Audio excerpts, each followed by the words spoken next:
Olá, bem-vindos ao Pod 18, podcast da ADCE, Associação dos Dirigentes Cristãos de Empresas, Núcleo Sorocaba. E hoje, de uma forma muito especial, o primeiro podcast de 2026.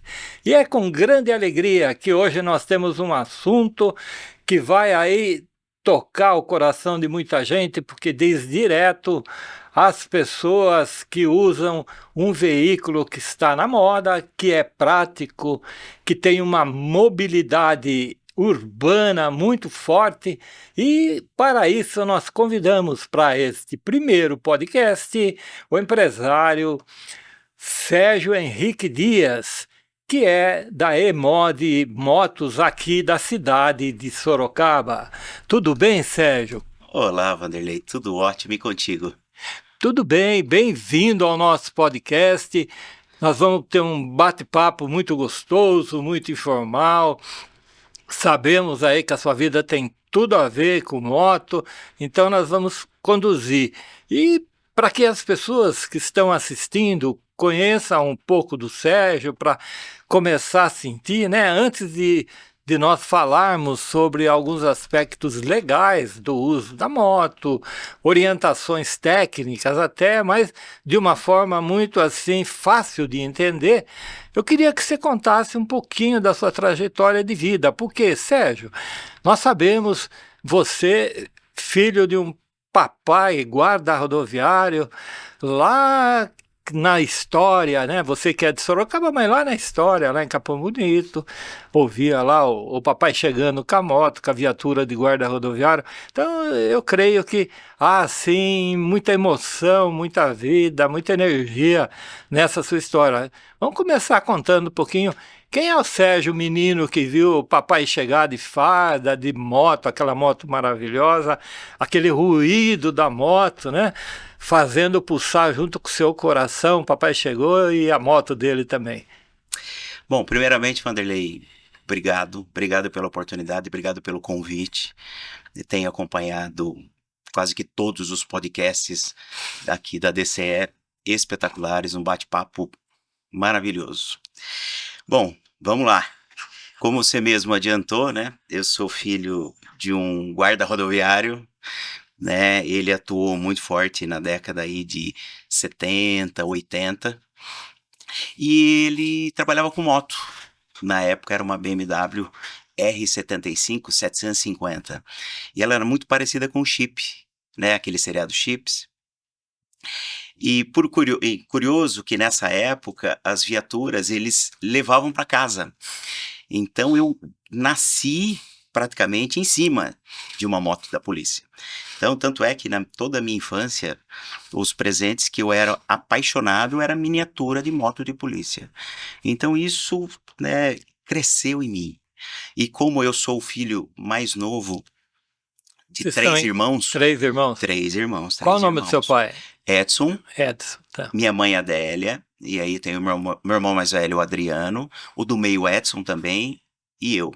Uhum. Então eu sempre fui o caçula ali, meio que como minha mãe diz, no raspo do tacho, tá? E eu sempre acompanhei esse movimento. Nós os três irmãos sempre foram muito ligados com motocicleta. Muito, muito, muito, muito ligados. E meu pai também. Então meu pai hoje tá com 80, vai fazer 82 anos agora. E eu levei uma bicicleta elétrica para ele. Por quê? Porque ele abandonou, ele teve uma moto grande até alguns anos atrás, e aí se viu na necessidade de poupar um pouco aí a estrutura física dele, né, a moto pesada, mas a paixão dele por duas rodas é tão grande que eu levei, né, uma bicicleta elétrica para ele, que é quase uma motinha que a gente fala, que ele tá adorando. Pois é, rapaz, que história bonita, né? A vida vai trazendo lembranças. Mas depois você, por questões profissionais, né? Você estudou em Sorocaba, né? Sim. Aí você fez o seu primário, o seu colegial em Sorocaba? Sim. Então, eu nasci em Sorocaba, mas por questões profissionais, tanto meu pai quanto a minha mãe, eles trabalhavam fora. Então, meu pai cuidava do trecho que ia de Apiaí, se não me falha a memória, até Itapetininga, todo esse trecho da rodovia era o trecho que ele atuava. Uhum. E a minha mãe era professora, foi transferida em Capão Bonito. Então, primeiro, eles moraram em Apiaí, eu não era nascido na época, e eles vieram para Capão. Meus pais são daqui, né? Toda a família é daqui, e eles vieram para Capão, foi onde eu nasci. Nasci aqui e logo fui para Capão. Lá nós ficamos até os meus 6 anos de idade. Aí voltamos para Votorantim, enquanto meus pais construíam a casa na qual eu morei até me tornar um adulto e oficialmente sair de casa. Então nós moramos em Votorantim por 2 anos, de 83 a 85. 85, definitivamente viemos para Sorocaba. E aí criamos raiz. Então eu estudei, como eu te disse, em escolas públicas, estudei numa escola Altamir Gonçalves, que a minha mãe dava aula, estudei na Odin de Arruda, ali no Jardim Veracruz, que era do lado de casa, estudei no Estadão, e o meu primeiro ano eu fiz em Capão Bonito, foi numa escola chamada Raul Venturelli, que de vez em quando eu sou bastante nostálgico, a minha esposa que fala, cara, você é muito nostálgico. Eu amo, às vezes, pegar um carro, uma moto... E olhar a escola. E passear. Não fazendo nada, eu vou para Capão Bonito, dar uma volta. Eu adoro passar em lugares, passo sempre em Votorantim, na casa que nós chegamos em 83, eu tinha 6 anos, e fiquei aí até os meus 8 anos, quando nós viemos para Sorocaba. Então, embora eu nasci em Sorocaba, morei um tempinho fora, mas eu sou sorocabano apaixonado. Que legal. E o primeiro emprego, onde foi? Meu primeiro emprego, meu pai sempre teve, embora ele foi funcionário público, ele sempre teve um espírito empreendedor. Então ele sempre gostou de paralelo a função de funcionário público, ter algum negocinho aqui e ali, e ele montou uma retífica de motores em sociedade. Na época, né, Fusca, Brasília, Kombi, Variante, Passat, Belina, Corcel, a gente trabalhava com motores à base de troca. Chamava-se Auto 320. Ficava na General Carneiro no número 320. E eu fui trabalhar com eles. Cara, era novinho, tinha uns 12, 13 anos. Nossa. Eu já tirava motor de carro, desmontava, montava motor de carro. Então, desde muito cedo eu fui apaixonado por trabalho, apaixonado. E eu costumo dizer, a minha mãe brinca muito, minha mãe fala, cara, você nasceu para vendas, você nasceu para comercial. E eu brinco que a minha experiência com vendas, ela começou com 6 anos de idade. Que legal. 6 anos. O que aconteceu com 6 anos? Vendia figurinha? Não, eu tava no pré. Tá. A gente tava no pré. E naquela época, né, prézinho, municipal, peguei piolho. E não deixava minha mãe colocar a mão na minha cabeça. E aí eu vi uma forma de ganhar dinheiro, que era vender os piolhos para ela. Ué? Eu só deixava ela colocar a mão na minha cabeça com a bolsinha de moeda. Então ela tinha um assento de uma poltrona, e a gente sentava em Votorantim, eu lembro que era um quintal e uma escada. A gente sentava na escada, eu sentava do lado dela e ela vinha com aquele pente fino. E vamos lá, tirava um, colocava em cima do assento branco. Ó, esse aqui vale quanto? Cara, não lembro quanto era o dinheiro. Uma moeda, 2 moedas. E ela ia me pagando. Então, desde esse momento, eu sempre tive a paixão por trabalho. Entendi. Logo depois, a minha avó, minha amada avó, mãe da minha mãe, ela era... Qual o nome da avó? Gertrudes. Vó Gertrudes. Nome de alemã. Descendência de alemã. Dona Gertrudes.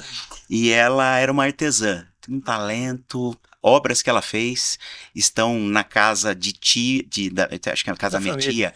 A família tem algumas obras. Tem uma onça que ela fez à mão de concreto, se você olhar.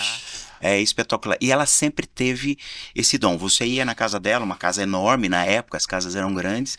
Você ia na casa dela e, cara, você tinha de tudo. Era um zoológico de concreto e cimento. Piscina. Que A bacana. piscina que ela construiu uma piscina de azulejo, mas caquinho de azulejo, Aqui. ela construiu na mão, então ela sempre teve esse dom. E aí ela começou a produzir, e ela gostava de costura, ela começou a produzir coelhinhos com base de areia para calçar a porta, para não bater com o Ah, vento. tá. E aí, foi aí que eu comecei, eu tinha acho que uns 7, 8 anos, eu comecei a pegar os coelhinhos e vender na rua, no bairro, Tá. de porta em porta, para parente, para família. Tá. E aí eu já comecei a vender. Depois surgiu uma oportunidade, eu descobri que são fases que marcam a nossa vida, né? Aham. Eu descobri uma fábrica de queijadinha, aqueles bombocados, Sim, sim. na Vila Jardim, aqui já em Sorocaba. Sorocaba. Então eu ia comprar Aquele queijadinha e voltava vendendo de porta em porta. Olha só. Às vezes chegava em casa com metade da bandeja, vendia de porta em porta, e aí por um bom tempo fiquei vendendo queijadinha. Depois comecei, bom. na época, tudo isso menos de 10 anos de idade. 10 anos. Comecei a lavar Loucura. carro da vizinhança, comprei, com meu dinheiro, comprei uma tesoura de cortar grama, Opa, cortava a grama da vizinhança. Então eu sempre tive uma paixão, pelo trabalho. isso, motivado pela minha avó. Aham. E aí eu te falo, porque a minha avó, ela sempre falava todos os netos dela, ela enxergava como o menino mais trabalhador, eu. E ali era a minha Motivação. motivação de trabalhar cada vez mais. Que bonita E história. fiz bastante coisa. E a história que você começou no banco, né? Trabalhou 20 anos no banco. Eu fiquei 20 anos. É uma história muito, muito, muito engraçada, porque eu tive, né? Depois tive outros empregos. E meu pai, com esse espírito, como eu te disse, com esse espírito empreendedor, ele quis comprar um caminhão. É. Ele quis comprar um caminhão. E aí nós compramos um caminhão, né? Nós compramos um caminhão e eu comecei a trabalhar. Eu tinha 18 anos. Tá. E eu comecei a trabalhar, fazer entrega com o caminhão. E eu tô lá fazendo entrega com caminhão, o dia inteiro, trabalhando na rua, tá. E o meu irmão, o do meio, o Edson, ele entrou em banco, ele é bancário até hoje. Ele entrou com 13 ou 14 anos, na época no antigo Bamerindos. Lembro. Ele fui era... correntista do Você foi Bamerindos. correntista? Ele entrou como guardinha. E ele teve uma carreira espetacular, sempre foi meu grande espelho. Meu irmão sempre foi meu grande espelho dentro de instituição financeira. E um belo dia, né, eu com um caminhão trabalhando, e essas são histórias que marcaram. Ele vira, me liga, né, e fala assim, ó, cara, consegui uma entrevista para você no Itaú. Cara, eu pensei, cara, Itaú, eu tinha entrado no Itaú uma vez na vida. Para fazer um depósito de um cheque para um tio. Eu falei, caramba, cara, entrar no Itaú. E ele brincou, falou, cara, deixa sua mão de molho para tirar a graxa dos dedos, que eu arrumei uma entrevista para você. E aí fiz o currículo. Não tinha, né, tanta coisa que eu tinha feito desde criança. Mas não fazia parte. Fazia parte do currículo. E acabei indo. E acabou dando certo. Acabei, né, como a minha vida já estava ligada com vendas há anos, eu já tinha aí uns 20, 21 anos, minha vida inteira relacionada a vendas, porta em porta. Foi, cara, espetacular a experiência. Passei na entrevista e comecei a trabalhar. Meu primeiro dia no banco foi interessante porque eu queria saber que o meu sonho era ter um cartão de ponto. Que bacana. E o Itaú sempre foi pioneiro em tecnologia. Na época, isso foi em 2000, 99, 2000, não tinha mais cartão de ponto. Já era tudo digital. E aí a gerente falou, não, deixa eu te mostrar. Aqui é tudo digital. Aí, primeiro dia, ela falou assim, ó, você vai ajudar os idosos no caixa eletrônico. Tá bom, vou. Aí eu cheguei para ajudar, falei, pô, peraí, primeiro eu preciso aprender, porque eu não conheço, eu não sabia do caixa eletrônico. Vai ensinar. Nunca tinha usado um caixa eletrônico do Itaú. E aí, Vanderlei, foi muito interessante porque eu trouxe todos os meus aprendizados nessa história né?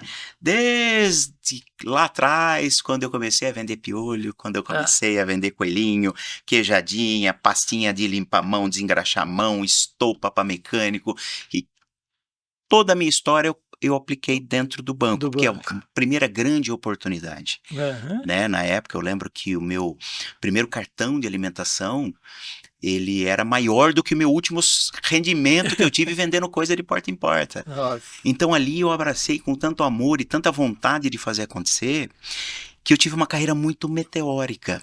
Então, em meados do ano 2000, a gente tinha muitos gerentes que já eram antigos, Sim. que você só tinha oportunidade dentro de uma agência quando o gerente aposentasse ou Deus o livre morresse. É. E aí eu fui um dos precursores na época de uma carreira extremamente meteórica, do dia que eu entrei pela porta do Itaú até a minha primeira promoção como gerente geral foram 4 anos e meio. Puxa, muito rápido. Muito rápido, muito rápido, muito rápido, muito rápido.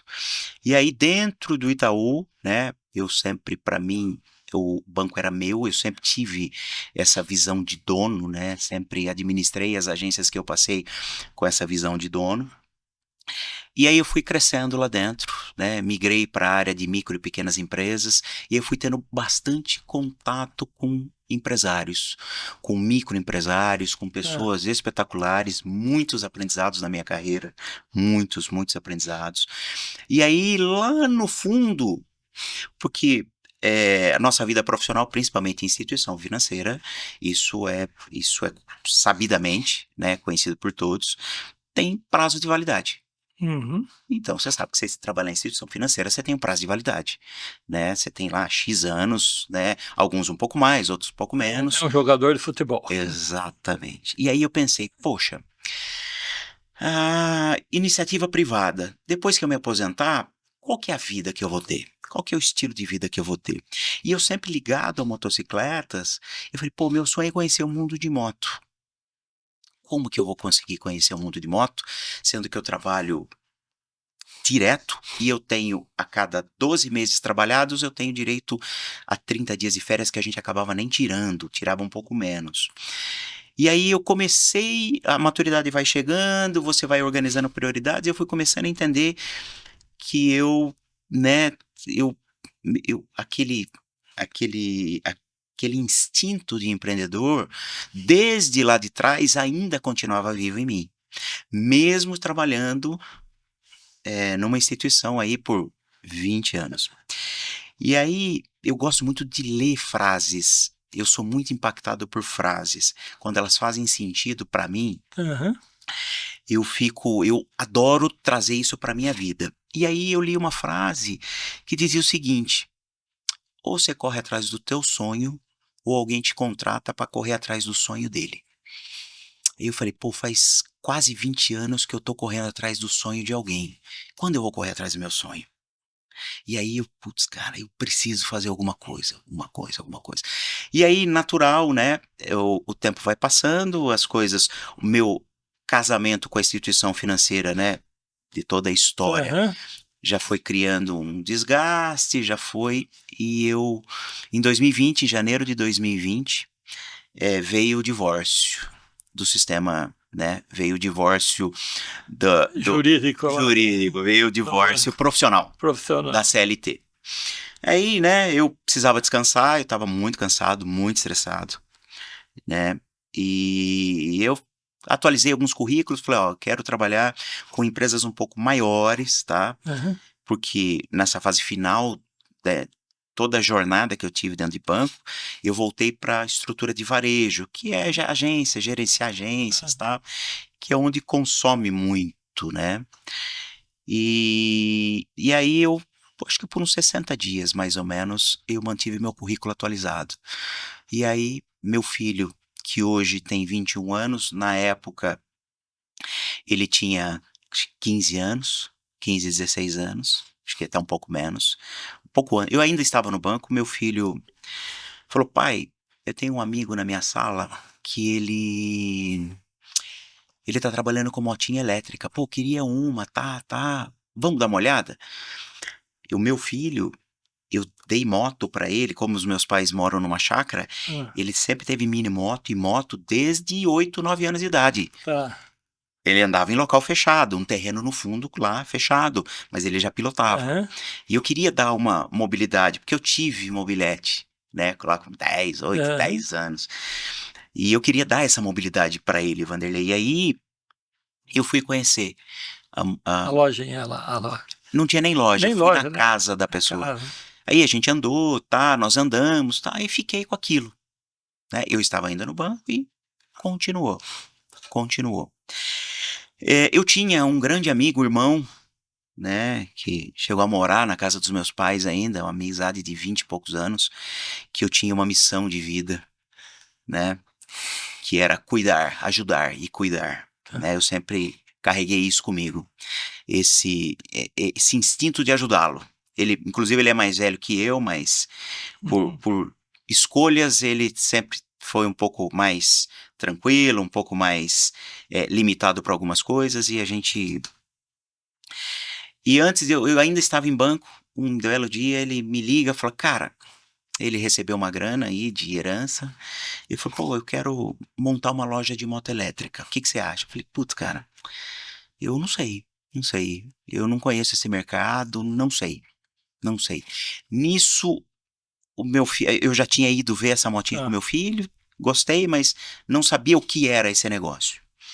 E aí veio a rescisão, né, com o banco, divórcio com o banco, 2 meses, né, resfriando a cabeça e esfriando a cabeça. E aí veio, cara, eu vou montar uma loja de micromobilidade, que nós chamamos hoje de micromobilidade urbana. E aí, meu amigo irmão tinha me falado isso há meses atrás. Primeira coisa, passei a mão no telefone, falei, cara, tô montando uma loja de micromobilidade. Quer entrar comigo? Ele falou, com você eu entro. E aí a gente começou, né? Corri atrás de tudo, ele me acompanhou, corremos atrás de tudo, fornecedores, tá? Ponto. Aí eu queria montar em Sorocaba. Não queria montar a nossa matriz hoje é Itu. Mas a minha ideia era montar em Sorocaba. E aí fomos até o distribuidor. Não, Sorocaba já tem uma loja. A gente tem que ter no mínimo 30 quilômetros de distância. Aí vamos lá, abre o Google, vamos lá, procura 30 quilômetros. Puta, não acha nenhuma região que eu entendia como ser é, uma região bacana para micromobilidade. Aí vamos para cidades ao entorno, putz, mas, né, pô, vamos lá, Piedade, puta, Piedade, a topografia, né, não colabora, né, muita ladeira, e aí o veículo não vai ser explorado da forma que ele deve. Aí veio Itu. Falei, não, mas não quero viajar mais, viajei muito pelo banco, não quero viajar mais. E voltei para casa decidido que eu não queria. Ia buscar outro fornecedor ou outra atividade para fazer. Acordei no dia seguinte, parece que no sonho Deus manipulou alguma ah, coisa. Acordei e falei, por que não Itu? E comecei a procurar ponto Itu. A gente abriu uma loja em Itu, abri em sociedade. Durante os meus 25 anos de amizade, a gente nunca misturou um centavo de dinheiro e negócio. E eu, como instituição, carreira dentro de banco, eu sempre defendia, né, as minhas crenças que amizade e dinheiro não se misturam. E aí a gente acabou não funcionando. Né, a gente acabou rompendo já logo no primeiro mês. Eu assumi sozinho e ali começou a nascer a antiga Gluve Mobilidade Elétrica, né? A Gluve nasceu praticamente, ele e só. hum, Aí, um mês depois, ele saiu, eu fiquei um período sozinho. Porque toda a minha experiência em banco, é, toda a minha convivência com micro e pequenos empresários, eu sempre presenciei pessoas de extremo potencial que não conseguiram prosperar porque não cuidaram dos custos, né? Principalmente no início. E pessoas que não tinham tanto talento e prosperaram muito porque cuidavam dos custos. Então, a minha grande preocupação, Vanderlei, era custo. Agora eu sou um microempresário, agora é custo. E aí eu fiquei sozinho por um tempo. Então eu comprava, eu vendia, eu montava, eu entregava. Curioso que eu tenho na loja hoje, é, eu tenho é a Marta, que é a cuidadora de toda a estrutura lá. Ela cuida de toda a parte de manutenção e limpeza. E ela tá comigo desde que eu abri. Desde que eu abri. E ela, por várias vezes, eu coloquei um engate no meu carro, coloquei uma carretinha e eu precisava fazer entrega durante o dia. E colocava a plaquinha na loja, volto logo. E ela ficava lá dentro faxinando. E ela falava assim, ela brincava, chefe, se chegar alguém eu te ligo. Falei, tá bom, me liga que eu volto correndo. E assim foi. E assim foi, fui cuidando, fui aprendendo. E tu nasceu com que nome? Gluve Mobilidade Elétrica. E depois, como é que Gluve. mudou depois de um mês que você Porque fez? isso, o que acontece? Nós continuamos com Gluve, porque eu representava uma empresa chamada Gluve. Gluve Tá, era um importador. tá, Então eles nacionalizavam o produto com a marca Gluve, Gluve Brasil. E aí eu mantive uma loja exclusiva Gluve. tá. E aí, em final de 2021, que as coisas começaram a engrenar, né? Eu comecei a trazer gente para me ajudar, as coisas começaram a caminhar bem. Abrindo um parênteses, né? Uma semana antes da gente inaugurar em 2020, seu João Dória fecha tudo. E eu lá, puta, a inauguração é semana que vem e ele fecha tudo. O que eu vou fazer? Covid, hein? Covid. Foi logo no início de Tá. 2020. E aí, o que foi a saída? Eu falei, eu brinco até hoje, falo, puta, fingi demência. E abri, coloquei tudo na calçada e continuei trabalhando. Todo mundo fechado e eu continuei trabalhando. Aí um belo dia, param as 5 viaturas da GCM, desceram até com um cão. Nossa. Quem que é o responsável? Pô, levantei o dedo, falei, sou eu. E então, o senhor conhece o decreto do governo do estado? E eu falei, não conheço. O que é esse decreto? Me explica. Não pode, tá. Foi o único dia, Wanderlei, que eu fechei as portas e voltei para Sorocaba, por volta de umas 2 horas da tarde. No dia seguinte, eu abri a loja, coloquei um tambor, o nosso layout tinha alguns tambores, coloquei um tambor no meio da loja, fechei, encostei com os vidros para ninguém entrar, e ali nós começamos a trabalhar. Mas aí começou a pegar a febre das redes sociais, né? A gente começou a trabalhar muito forte com isso e aí foi um estouro. Porque as pessoas, elas chegavam, a gente abria a porta, recepcionava, né? Tomando os devidos cuidados, claro, né? Máscara, álcool em gel, distância. E aí a gente começou a fazer atendimentos personalizados. Então nós tínhamos um público, né? Itu, ela é muito conhecida hoje pelos condomínios de alto padrão, né? Então muitos paulistanos vinham. Quer dizer, Né? você foi levado para Itu porque tinha um objetivo maior para frente que estava sendo preparado. Exato. Não era um objetivo E aí, humano. exatamente. E aí era engraçado porque a gente começou a trabalhar com um público de alto padrão, né? Pessoas que entravam, compravam 2, 3, 4 motos elétricas. Por quê? Porque a casa era imensa, descia toda a família para fazer como é que chamava? Aquele período que nós ficamos resguardados. Tinha um nome, me fugiu, se eu lembrar eu te falo. E aí as pessoas compravam as motos para andar. Então, você ia nos condomínios, era um trânsito de moto, todo mundo com máscara, mas para ficar confinado dentro de casa, eles ficavam andando em condomínio. E aí disparou. E aí a gente cresceu e aí...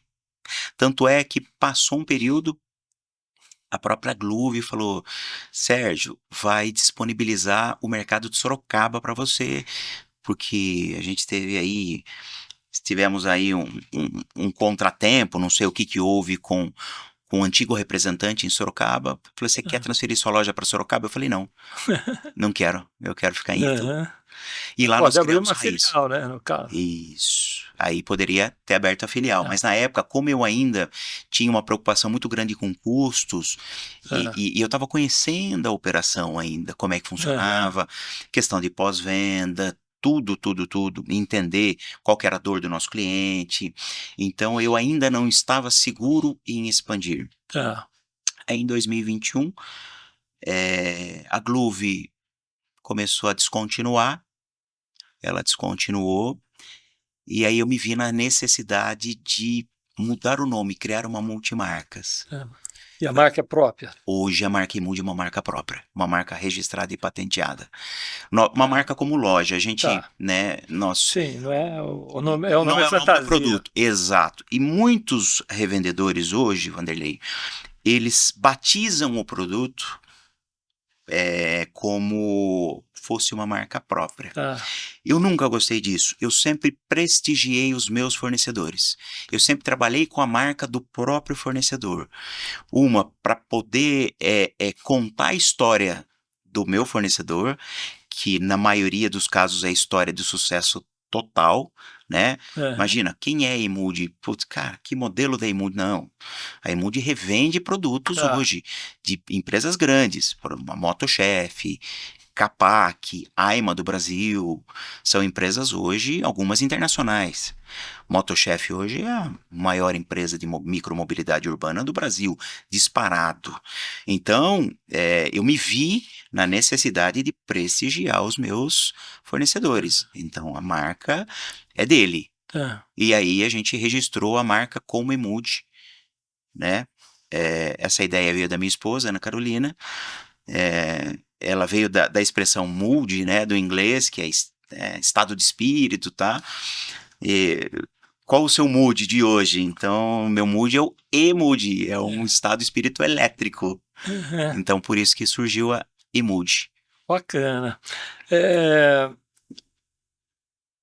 tem uma das questões assim que as pessoas perguntam, né? Eu vou passar para você, que eu pesquisei com algumas pessoas o que, que eles queriam saber sobre a mobilidade, né? É, mobilidade elétrica. Quais são os equipamentos que se enquadram nesse conceito?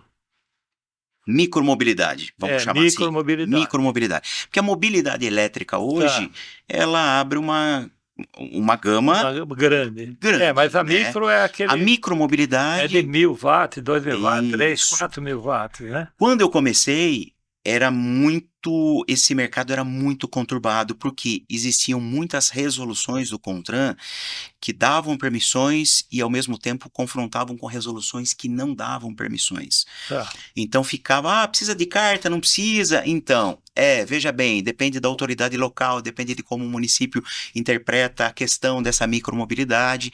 Então a gente ficava muito refém da própria autoridade local. Nós tínhamos municípios que prendiam tudo, ninguém podia colocar o pé para fora que recolhiam. E tinha municípios que as pessoas Tá. usavam com uma liberdade tremenda. Em 2023, o CONTRAN colocou fim a essa guerra de resoluções e criou uma resolução chamada conhecida como a 996/23, que ele cria regras claras. A resolução do CONTRAN ela divide a micromobilidade, vamos dizer assim, Vanderlei, em 3 categorias. A categoria das bikes elétricas, Tá. ok? A categoria do autopropelido e a categoria do ciclomotor. Bike elétrica, ele tem que ter aparência de bicicleta, ele tem que ter até 1.000 watts de potência, não pode ultrapassar 32 km por hora e não pode ter nenhum dispositivo mecânico de aceleração. Não pode ter acelerador. Ela tem que ser um Tá. pedal assistido. Não sei se você já teve a oportunidade do pedal assistido, é aquele que você pedala Tá. e ela liga o motor, te ajuda a pedalar. Então você pega uma subida, você bota numa marcha pesada, você só Uhum. mexe a perna e ela dispara. Ela faz quase que o trabalho para você. Então isso é uma bike elétrica.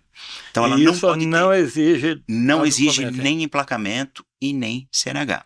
Aí Tá. o CONTRAN criou, que para nós foi um espetáculo, uma categoria chamada autopropelido. O que é isso? O autopropelido, ele é um veículo de 2 ou 3 rodas, limite de 1.000 watts de potência, máximo 1,30 entre eixo, ou seja, veículos mais curtos, 70 centímetros de largura e velocidade máxima de 32 por hora. Então, estando tecnicamente enquadrado nesses pré-requisitos, ele entra em autopropelido, também isento de CNH e emplacamento. E aí, o ciclomotor, que são veículos acima de 1,30, Potências acima de 1000 watts, limitado a 4000 watts. Acima de 4000 watts não é ciclomotor, já entra como moto elétrica. E a velocidade do ciclomotor até 50 km por hora. Essa velocidade para ficar enquadrado dentro do ciclomotor.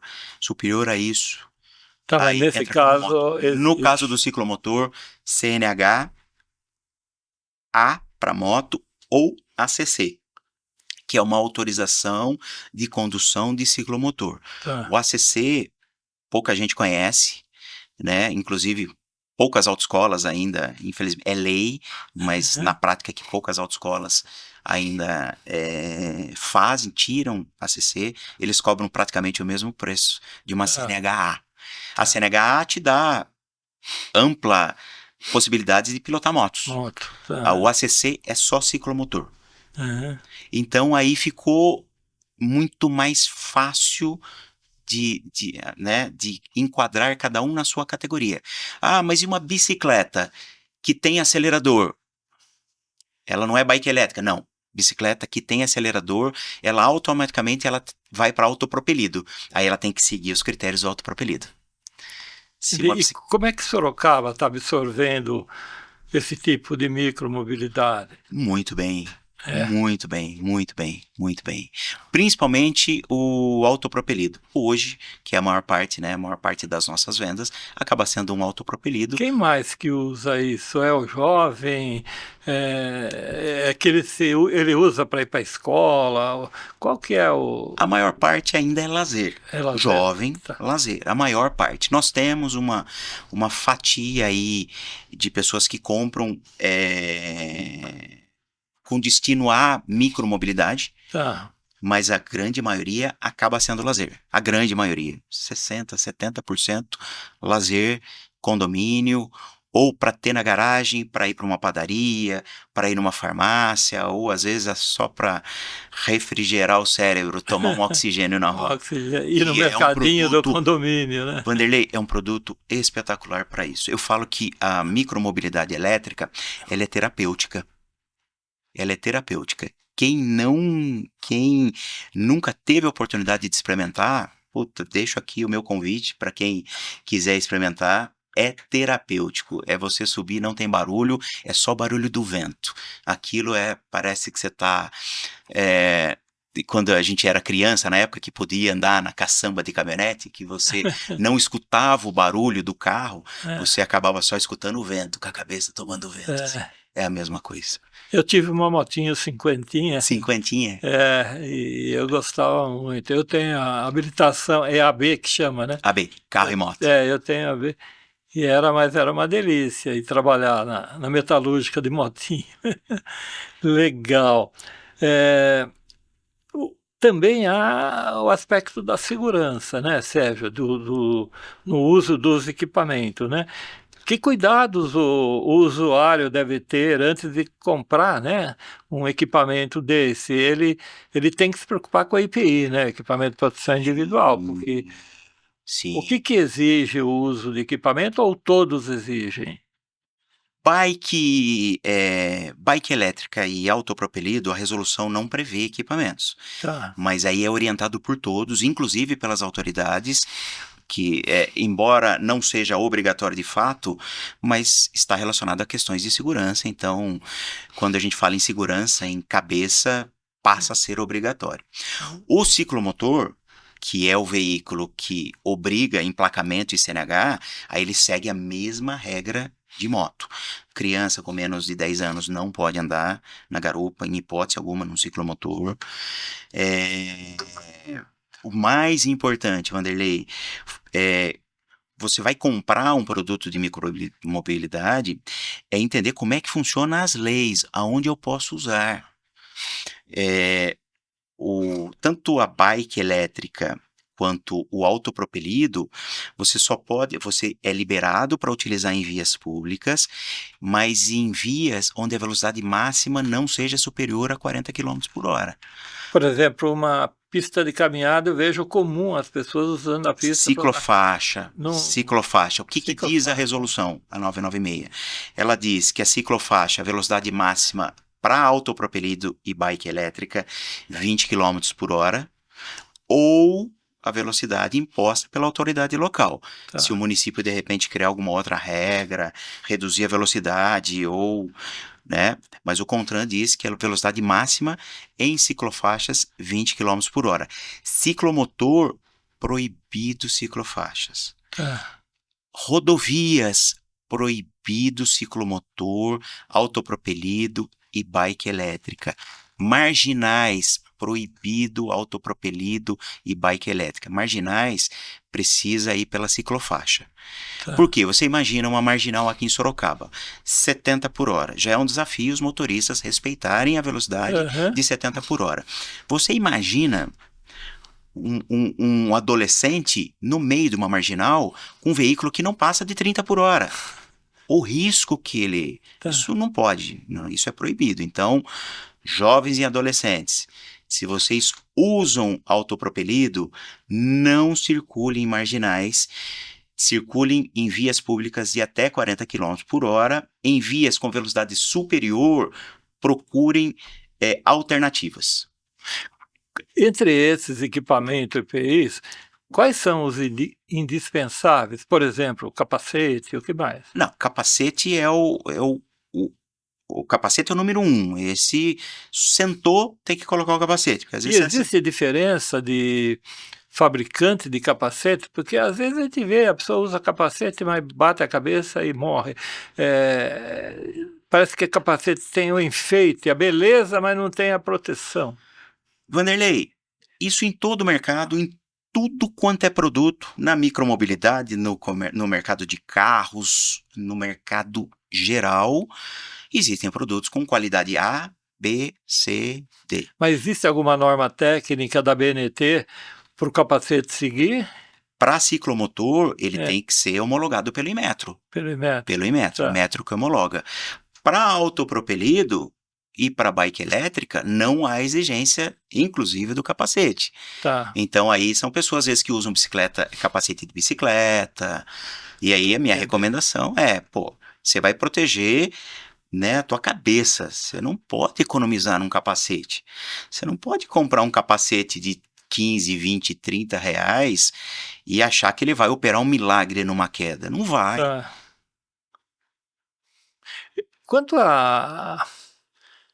Uma das questões também que foi colocado é quanto ao uso de baterias, né? Porque esse tipo de mobilidade, ele usa bateria elétrica, né? Bateria. A grande maioria hoje... Que cuidado deve ser tomado? Isso. Eu costumo dizer, assim, a grande maioria desses veículos usam bateria de lítio, que ela tem uma eficiência energética melhor e um peso menor, e elas são removíveis. Então, eu costumo dizer que tudo que envolve eletricidade envolve risco. Né? A gente vê notebooks pegando fogo. Esses dias eu estava vendo no Instagram um transformador, do nada ele explode, ele pega fogo. Onde há energia elétrica, envolve risco. Então, o risco normalmente maior desses produtos é durante o processo de carga.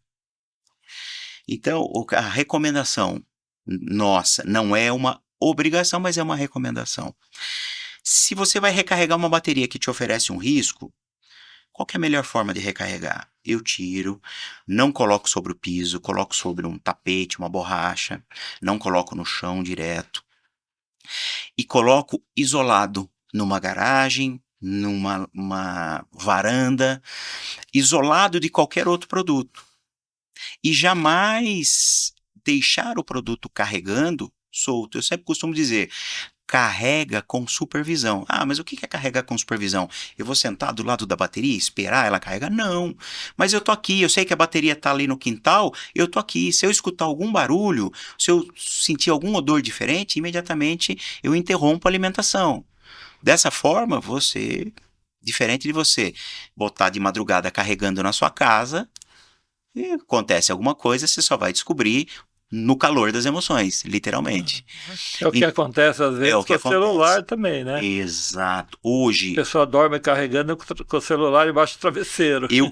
eu tô me policiando cada vez mais. Eu carrego meu celular durante o dia para a noite ele não ficar na tomada. Às vezes eu acabo esquecendo, claro, mas normalmente meu celular eu carrego até a hora de deitar, né? Né? Deitei, deixo ele ali justamente, puta, eu preciso deixar algo carregando. E eu vou precisar sair, mas eu não tenho que deixar na tomada. Normalmente, eu coloco na pia, dentro da pia, ligado na tomada. Entendi. É uma forma que eu encontro de minimizar risco. É claro, você vê aí, embora quando a gente pegue o histórico de incidentes, né? Incidentes envolvendo baterias, é pequeno frente aí a toda essa frota que já tem no Brasil. Existe uma vida útil da bateria? Tem que ter uma manutenção periódica? Isso é uma recomendação do fabricante? Bateria, alguns cuidados, né? A bateria de lítio, ela divide opiniões, Tá. né? Eu aprendi um pouco na prática a trabalhar com a bateria de lítio. A bateria de lítio, ela oferece leveza, né? Ela é leve, o produto acaba ficando mais leve e oferece a praticidade de você carregar em qualquer lugar. Tá.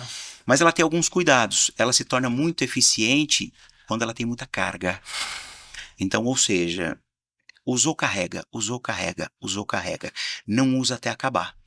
Quando você usa até acabar, ela tem um sistema de segurança que, quando ela atinge uma determinada tensão, ela corta, ela apaga. E às vezes, nesse apagar das luzes, ao acender de novo, às vezes pode começar a nascer uma pequena avaria. Hoje, as baterias de lítio, elas são formadas por células de lítio, né? Então, tudo ligado em série, em paralelo. Então, hoje a bateria de lítio, ela tem reparo, ela tem manutenção, né? Não existe previamente, tipo, de quanto em quanto tempo. O reparo é trabalhoso, tem que ser um técnico, um profissional especialista em reparo e manutenção de bateria de lítio. Não é tão simples assim, você tem que desmontar todos os packs. Então, tem baterias que têm mais de 150 células ligadas uma na outra. Então, a gente recomenda. Qual que é a nossa grande recomendação? Usou, carrega. Usou, carrega. Pelo menos a cada 30 dias, dá uma carga. Mesmo que não use, bota na carga um pouco, desliga. Algumas pessoas defendem, não completa a carga se não for usar. Mas trabalha com ciclo de descarga e recarga. Entendeu? Puta, eu vou ficar 2 meses sem usar. Então, vou lá, dou 15 minutos de tomada, depois de uma semana, 10 dias, dou mais 15 minutos de tomada. E esse é um ponto, Vanderlei, bateria. Esse é um cuidado tremendo na hora de você comprar uma bateria, ou de reposição, ou na sua escolha por um produto. Bateria, me lembra desse nome que a gente vai falar dele ainda. Pela tua experiência, Sérgio, o que falta ainda em termos de educação ao usuário e que a população também possa colaborar, né?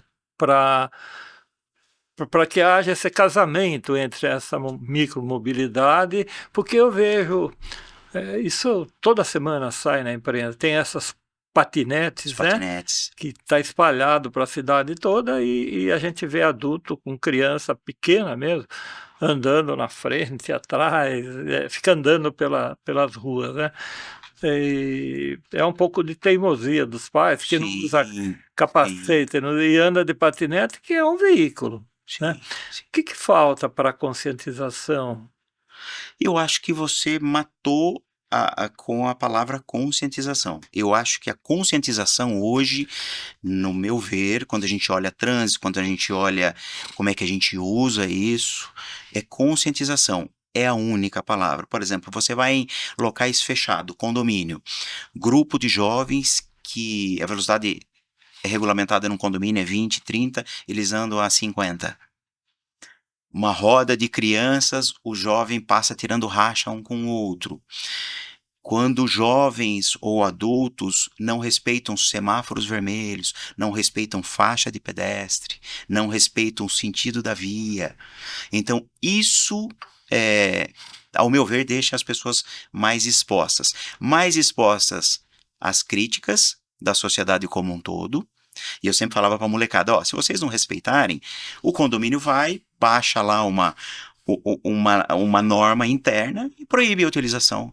Vocês preferem usar com consciência ou vocês preferem usar cada um do seu jeito e daqui a pouco ninguém mais pode usar? E eu sempre falo, no começo, quando não havia a 996, a resolução do CONTRAN, eu falo que no início, quando eu estava na operação, eu não fiz clientes, eu fiz amigos, né?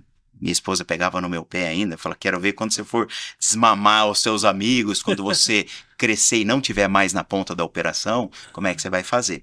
Então muitos vinham na loja falar comigo, falaram, pô, cara, vi a motinha tal cor, pô, fala pro cara, cruzou no sinal vermelho, pô, o cara na escola, o cara fazendo uma imprudência de trânsito, e ele era denunciado por uma outra pessoa pra gente, a fim de aquilo não prejudicar. Tipo, ó, todo mundo tá andando na contramão, vamos lá, prefeitura ou algum órgão público ou alguma autoridade pública restringe o uso. E aí todo mundo perde. Por conta de alguns, todo mundo perde. Ciclofaixa, autopropelido. O autopropelido, ele pode chegar a 32 por hora, mas a ciclofaixa não pode estar a 32 por hora. Qual que é a velocidade na ciclofaixa? Eu sempre... a velocidade que eu uso na ciclofaixa é a velocidade que eu gostaria de cruzar com algum veículo se eu tivesse com minha filha ou alguma criança do meu lado e alguém tivesse com uma motinha. Então, quando eu estou numa ciclofaixa, quando eu cruzo com pedestres, eu passo a 10 por hora. Entendeu? Então, pessoas, às vezes, é aquilo que a gente está falando até na bateria. Pessoas assumem riscos, às vezes desnecessários. Maravilha. Como é que você vê o futuro dessa micromobilidade urbana no Brasil nos próximos anos? Tende a crescer, evoluir? É um caminho sem volta, Vanderlei. Micromobilidade urbana é um caminho sem volta. Hoje eu vejo a quantidade de empresas, né, trabalhando com isso, investindo nisso. Município, você vê Sorocaba, né, com a implantação aí dos patinetes elétricos. A micromobilidade, ela veio para ficar. A micromobilidade é um grito de liberdade individual. Então, eu tenho N situações de pessoas que não gostam de moto, odeiam moto, mas foram para a micromobilidade porque entende que não é moto, não oferece o risco de uma motocicleta. Eu costumo dizer que a micromobilidade ela oferece menos risco do que uma bicicleta. Porque você pega hoje uma bicicleta, você pega uma descida, você dá 40, 50 por hora numa bicicleta com um pneuzinho fino que uma estrutura magrinha debaixo de você. Um buraco te desequilibra, te arrebenta. A micromobilidade, normalmente, os produtos têm pneus mais largos, mais atrito ao solo, freio a disco que funciona, uma estrutura um pouco mais robusta, acaba protegendo o condutor. E a gente não oferece, né, por exemplo, no autopropelido, 32 por hora. A chance de você ter um acidente grave a 32 por hora é pequeno, é muito pequeno. Então... é o grito de liberdade. Muita gente acaba usando a micromobilidade a gente tem situações de pessoas que entregam iFood com micromobilidade. Então é um caminho sem volta. Quem ainda duvida pode vir para a micromobilidade, que é um caminho sem volta. Qual é o endereço da iMood? Da iMood, hoje nós temos 2 lojas. Em Itu, que é a nossa matriz, onde nós temos a nossa estrutura técnica, nós estamos na Avenida José Augusto Picardi, 195, no Itu Novo Centro, próximo à prefeitura, um bairro novo, planejado. Então lá a gente tem showroom e nós temos toda a estrutura técnica. Por questões aí de crescimento de negócio, a gente está transferindo a nossa estrutura técnica para um outro galpão próximo, porque realmente criou uma estrutura que a gente precisa de mais espaço. E em Sorocaba, nós estamos na Cometry, na Antônio Carlos Cometry 104, do lado da Caixa Econômica, aqui na Avenida do Campolim, entre a Caixa e o Sans Clube. E aqui em Sorocaba, para quem tem intenção e tem curiosidade, em Sorocaba nós temos uma pista, a maior pista de test ride do Brasil. Nós temos 1.200 metros de terreno, que nós construímos um circuito. Atrás da pista loja. atrás, dentro da loja, Dentro da recinto loja. fechado, não tem trânsito, é grama em volta, então quem tem, de repente, aí muita vontade de aprender a pilotar, tá convidado, Antônio Carlos Cometry 104. Fazer um drive lá. Um test ride, vai se apaixonar. Sérgio, que mensagem final você deixa para a população, né? Para o uso consciente, seguro, legal dessa mobilidade? E também eu gostaria que você falasse se há riscos na compra, se há golpe na internet, nas pessoas que queiram vender, né? É importante você, com a tua experiência, fazer esse alerta. E para fechar, que conselho se daria aos gestores públicos para melhorar essa integração desses equipamentos no trânsito? Excelente pergunta, Vanderlei. Aos gestores públicos, nós vemos bastante espaço de diálogo entre, né, a gestão pública e as empresas de micromobilidade. Micromobilidade, ela veio para ficar, né? É uma realidade que está aí. Ela ajuda muita gente no dia a dia. Então, ainda temos espaço, de repente, de estudar formas de utilização, regiões adequadas para uma utilização, espaços em vias públicas. Eu acho que nós temos uma gama de oportunidades de diálogo para construir algo melhor para a população. Falando um pouco sobre golpes, né, esse é o ponto crucial. Se você tem intenção de comprar e começar a pesquisar, hoje o algoritmo do Instagram te leva a lugares que você não faz nem ideia.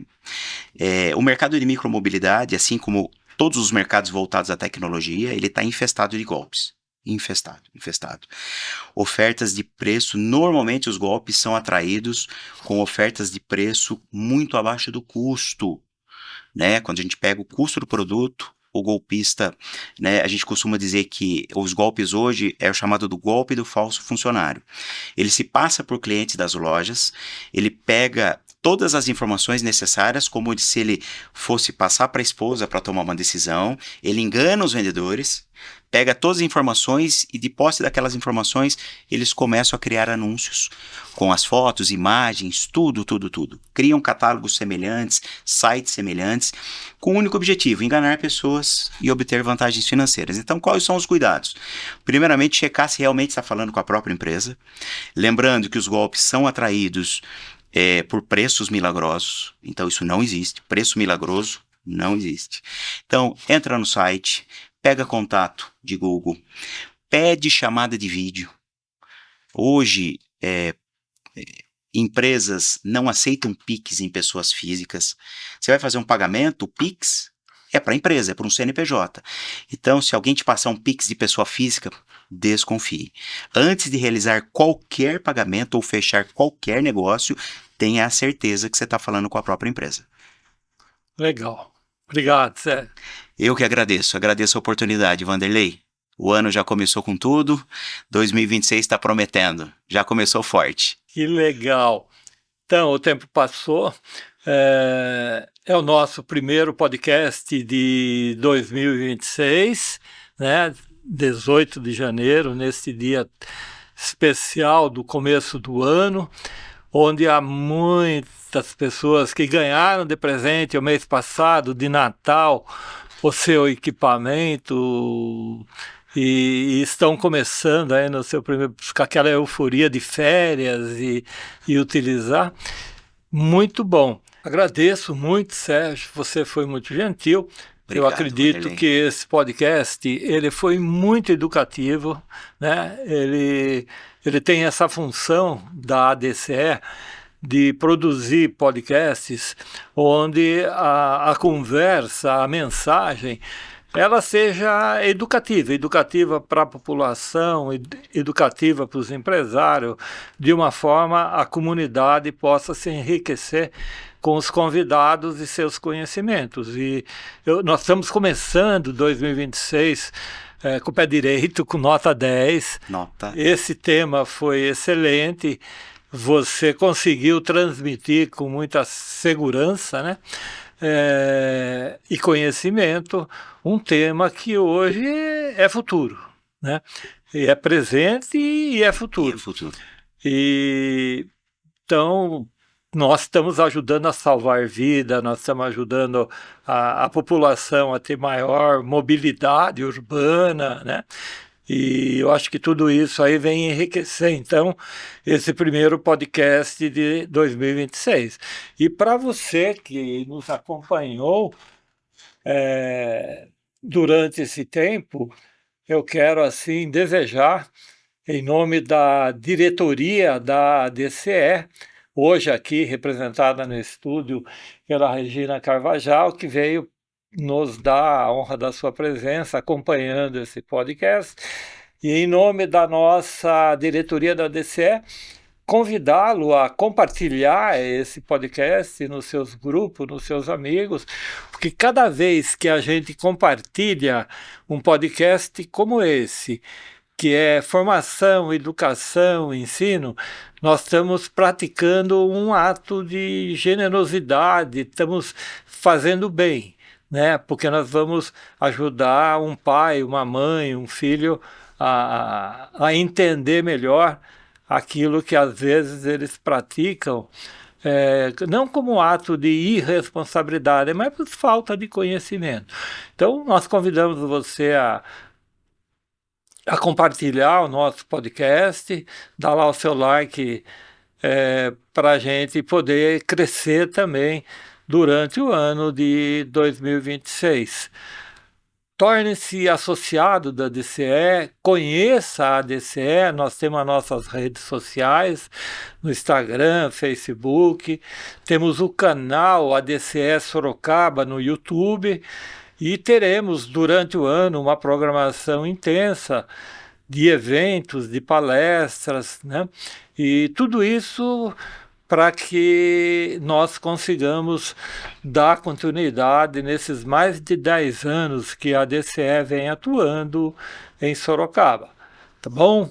Então, um grande abraço, feliz 2026 e até o próximo podcast em fevereiro. Um abraço.